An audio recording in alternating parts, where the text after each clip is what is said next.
Hello दोस्तों, मैं रेनू राजपूत आज आपके लिए टॉपिक लेके आई हूँ पोस्टपार्टम हेमरेज। तो मैं आपको बताऊंगी कि पोस्टपार्टम हेमरेज होता क्या है। जो पोस्टपार्टम हेमरेज होता है वो एक इमरजेंसी कंडीशन है और इसमें हमें इमीडिएट ट्रीटमेंट की आवश्यकता होती है। तो मैं बताऊंगी पोस्टपार्टम हेमरेज है वो ये दो वर्ड है, पोस्टपार्टम और हेमरेज। तो पोस्टपार्टम जो है उसका मतलब है आफ्टर द डिलीवरी और हेमरेज यानी कि ब्लीडिंग, और इसको हम शॉर्ट में पीपीएच भी कहते हैं। तो इसमें क्या होता है पोस्टपार्टम हेमरेज में, इसमें एबनॉर्मल ब्लीडिंग होने लगती है फीमेल को। फर्स्ट हम देखेंगे इसकी definition. Postpartum haemorrhage is a form of obstetric haemorrhage characterised by more bleeding than normal after birth of a baby.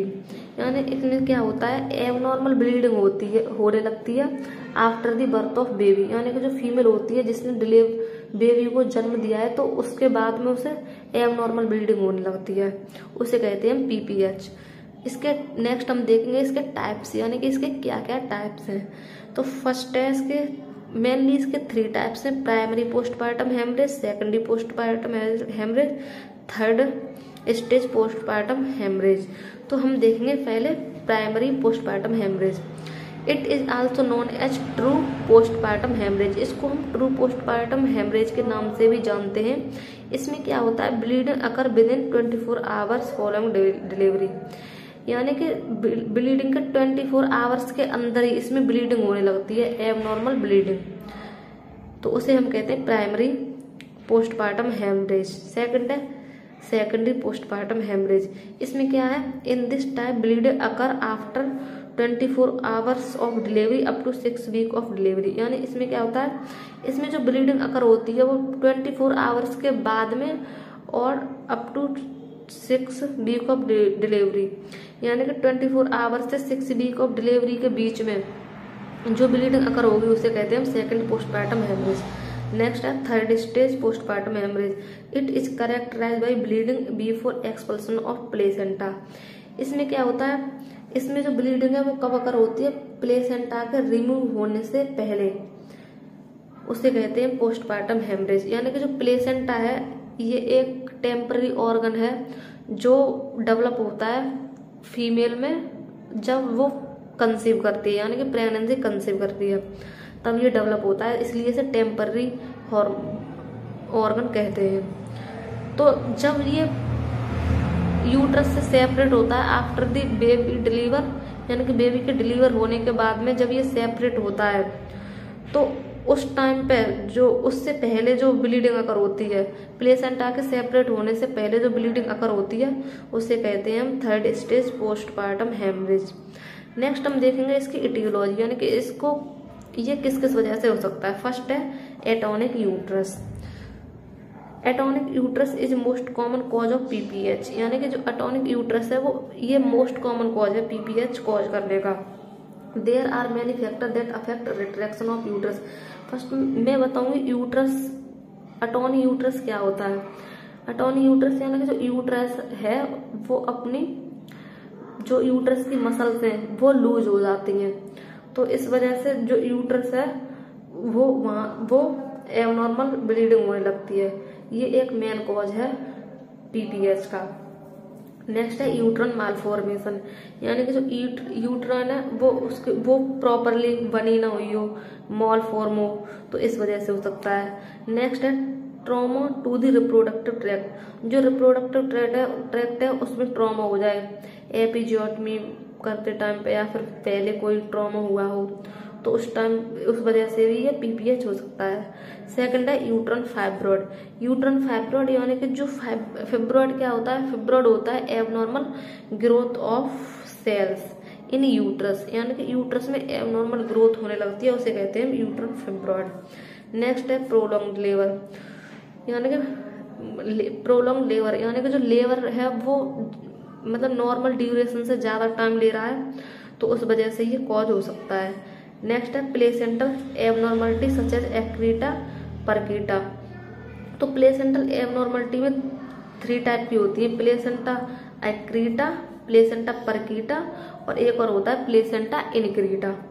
तो मैं बताऊंगी प्लेसेंटा एक्रीटा में क्या होता है। जो प्लेसेंटा एक्रीटा होती है इसमें जो प्लेसेंटा जो होती है वो नॉर्मली अटैच होनी चाहिए एंडोमेट्रियम की फंक्शनल लेयर से, लेकिन ये एंडोमेट्रियम की बेसल लेयर से अटैच हो जाती है, तो उसे हम कहते हैं प्लेसेंटा एक्रीटा।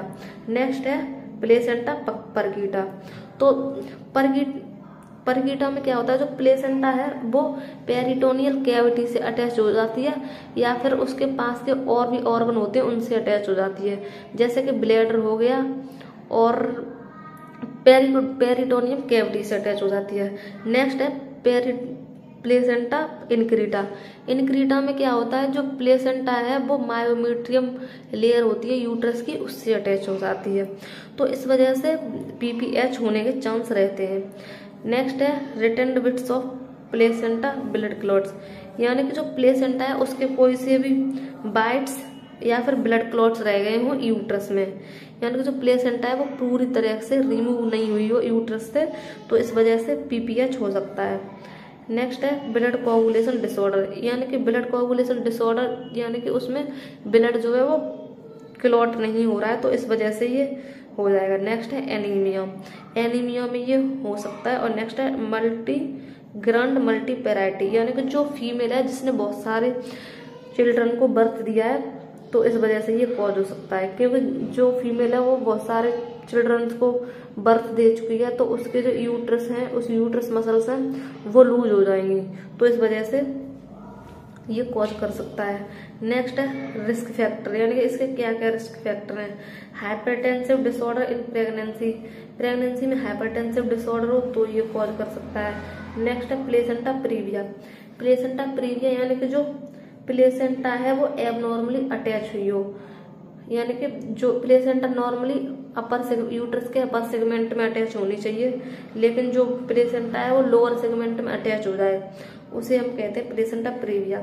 नेक्स्ट है प्लेसेंटा अब्रप्शन, और नेक्स्ट है ओवर डिसेंडेंट यूट्रस, और नेक्स्ट है ओबेसिटी, इन्फेक्शन, वैक्यूम और फोर्सेप असिस्टेड डिलीवरी, यानी कि फोर्सेप के थ्रू बेबी को डिलीवर किया जा रहा हो तो हो सकता है। नेक्स्ट है history of many previous birth, यानी कि जो फीमेल है उसने काफी प्रेग्नेंट जो बच्चों को बर्थ दिया है उसमें हो सकता है। नेक्स्ट है इसके क्लिनिकल मैनिफेस्टेशन, हम कैसे पहचानेंगे, क्या क्या सिम्टम्स होंगे। तो फर्स्ट है अनकंट्रोल ब्लीडिंग, इसमें क्या होगा, अनकंट्रोल ब्लीडिंग होगी। नेक्स्ट है टैकीकार्डिया, हार्ट रेट है वो इंक्रीज हो जाएगी।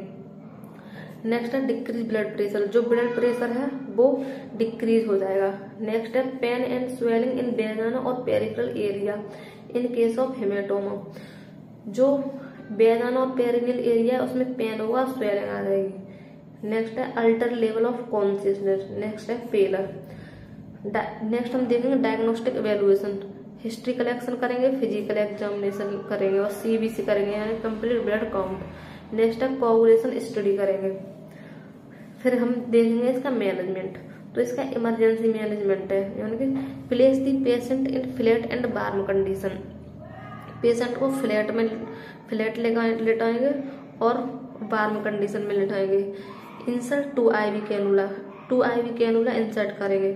Collect blood sample and send to laboratory for blood group, जो सैंपल कलेक्ट करेंगे और उसे लेबोरेटरी में भेजेंगे ब्लड ग्रुप चेक करने के लिए, और HB चेक करेंगे और क्रॉस मैचिंग करेंगे और कोआगुलेशन स्टडी करेंगे एंड अदर डायग्नोसिस पर्पज के लिए ब्लड कलेक्ट करेंगे। नेक्स्ट है administer oxygen at the rate of 10 to 50 litre पर मिनट बाई मास।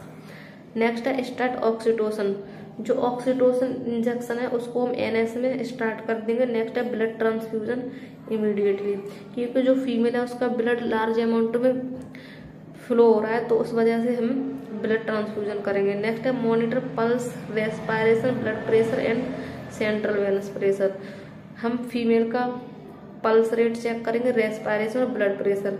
नेक्स्ट है monitor input and output chart, input और आउटपुट चार्ट चेक कर मॉनिटर करेंगे। नेक्स्ट है uterus atony, measure the uterus to stimulate uterine contraction, यानी कि measure से उनको यूज करेंगे यूट्रस को स्टिमुलेट करने के लिए कि वो कॉन्ट्रैक्शन करने लगे। नेक्स्ट है एडमिनिस्टर मेथार्जिन 0.2 mg IV, जो मेथार्जिन इंजेक्शन है उसको हम एडमिनिस्टर करेंगे IV।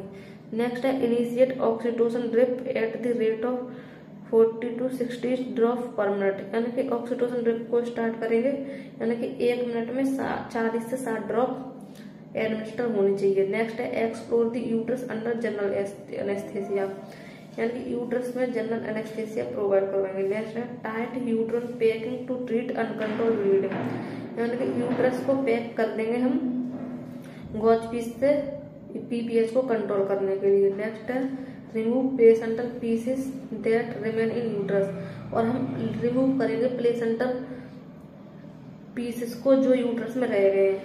नेक्स्ट है ऑब्जर्व वेजाइना यूट्रस बल्वा और other area to require repairing, vagina को ऑब्जर्व करेंगे, यूट्रस को और बल्वा को। नेक्स्ट है लाइगेशन ऑफ फॉलोइंग आर्टरीज, यानी जो यूट्रस की आर्टरीज हैं उनको हम लाइगेशन करेंगे, यानी कि बेंड कर देंगे, बांध देंगे। Thank you. अगर आपको ये वीडियो अच्छी लगी हो तो मेरे चैनल को सब्सक्राइब करें।